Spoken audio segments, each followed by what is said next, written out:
కృష్ణానగర్ వరద ప్రభావిత ప్రాంతాలకు శాశ్వత పరిష్కారం చేస్తామని హామీ ఇచ్చారు మంత్రులు. యూసఫ్గూడ సర్కిల్లోని కృష్ణానగర్లోని వరద ప్రభావిత ప్రాంతాల్లో పర్యటించారు మంత్రులు పొన్నం ప్రభాకర్, వివేక్ వెంకటస్వామి. భారీ వర్షం వచ్చినప్పుడు తమ ఇళ్లలోకి నీళ్లు వస్తున్నాయని మంత్రుల దృష్టికి తీసుకొచ్చారు స్థానికులు. ఇక ఓ బాధితుడు మంత్రి వివేక్ కాళ్లు పట్టుకొని తమను ఆదుకోవాలని ప్రాధేయపడ్డాడు. నాలాలు పునర్నిర్మాణం, అభివృద్ధి పనులు, డ్రైనేజీలో సీళ్లు తొలగింపు పనులు పూర్తి చేయడానికి అనుమతులు వచ్చాయని స్థానికులకు తెలిపారు మంత్రులు. పనులు జరిగేటప్పుడు ట్రాఫిక్ ఇబ్బందులు లేకుండా స్థానికులు సహకరించాలని కోరారు. ఇక భవిష్యత్తులో ఎలాంటి ఇబ్బందులు కలగకుండా శాశ్వత పరిష్కారం చూస్తున్నామని చెప్పారు.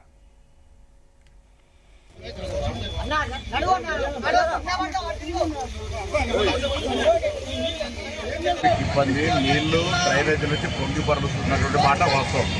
కానీ అది వర్షం పడ్డ తర్వాత గంటలో క్లియర్ కావాలి. కృష్ణానగర్ సమస్య అలా కాకుండా నిన్న రాత్రి వర్షం పడ్డప్పుడు కూడా ఇప్పటిది కాకుండా రోడ్లలో పోతున్నప్పుడు ట్రైన్లో ప్రాబ్లం ఉంది. కెపాసిటీ కంటే ఎక్కువ రెగ్యులర్ వాటర్తో పాటుగా ట్రైన్ వాటర్తో పాటుగా రెయిన్ వాటర్ వస్తున్నప్పుడు దాన్ని పరిశీలించడానికి మొన్న వచ్చినప్పుడు ఇక ప్రజలు మా విజ్ఞప్తి చేసినప్పుడు డాక్టర్ వివేక్ గారు, తుమ్మల నాయక్ గారు, మేము ఆనాడు కమిషనర్ కలెక్టర్లతో కలిసి సమస్య పరిష్కారానికి ఆల్రెడీ ఆదేశాలు చేయడం జరిగింది. ఇప్పుడు మళ్ళీ వర్షం పడి నిన్న ఇబ్బంది కలిగిందంటే వెంటనే మేము ఇక్కడికి వచ్చాము. మరొకసారి కృష్ణానగర్ ప్రజలకు ప్రభుత్వం తరఫున విశ్వాసం ఇస్తా ఉన్నాం. ఈ సమస్య చాలా కాలంగా పరిష్కారం కాలేదు.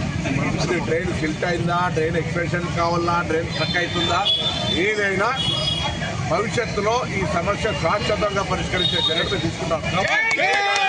ఇదే కాక హైదరాబాద్ లో ఎక్కడైనా వర్షాలు పడి ఆ వర్షం పడ్డ గంట 2 గంటల్లో నీళ్లు క్లియర్ కాకుండా ఇలానే కంటిన్యూషన్గా స్ట్రక్ అయ్యి ఎప్పుడైతే హెవీ రెయిన్ సపోజ్ మనము ఒక రెయిన్ గంటలో ఎంత పడాలో 10 గంటలు 1 గంటలో ఉన్నప్పుడు కొంచెం ఇబ్బంది అవుతుంది.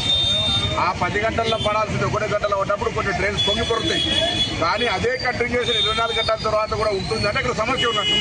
అటువంటి సమస్య ఎదుర్కొంటున్న ప్రాంతాల వాళ్ళు ప్రత్యేకించి అధికారుల దృష్టికి కానీ మా దృష్టికి తెస్తే హైదరాబాద్ నగరం ఎక్కడో ఆ సమస్య పరిష్కరిస్తాం. అందులో కృష్ణానగర్ సమస్య మా దృష్టికి స్థానికులు తీసుకొచ్చినారు.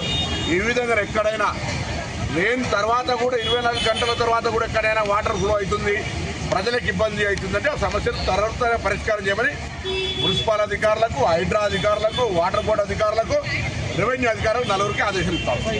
ఇబ్బంది నీళ్లు డ్రైనేజ్ నుంచి పొంగి పరులుతున్నటువంటి మాట వాస్తవం. కానీ అది